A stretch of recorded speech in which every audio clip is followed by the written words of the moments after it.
শপত বাক্য পাঠ কৰিম হা সকলোৱে শপত ল'বলৈ সাজু হোৱা মই আমি এজন সচেতন নৈতিক আৰু দায়িত্বশীল শিক্ষাৰ্থী হিচাপে শপত গ্ৰহণ কৰোঁ যে আমি কেতিয়াও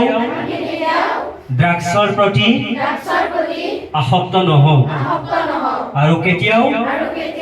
ড্ৰাগছ আসক্তিৰ পৰা প্ৰভাৱিত নহওঁ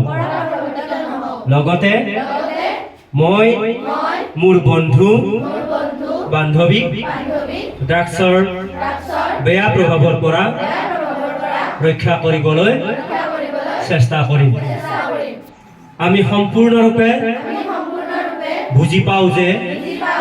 ড্ৰাগছ আমাৰ জীৱন শিক্ষা ভৱিষ্যত আৰু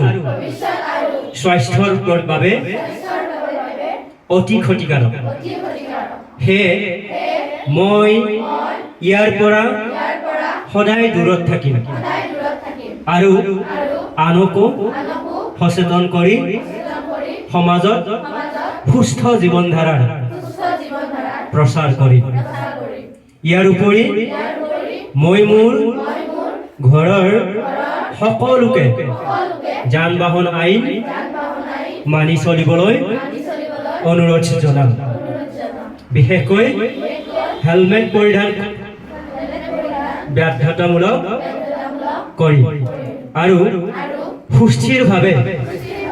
দুচকীয়া যান বাহন চলাবলৈ বাধ্য কৰিম মই মোৰ মন শৰীৰ আৰু আত্মাক সবল কৰি ড্ৰাগছ মুক্ত সমাজ গঠনৰ সংকল্প লওঁ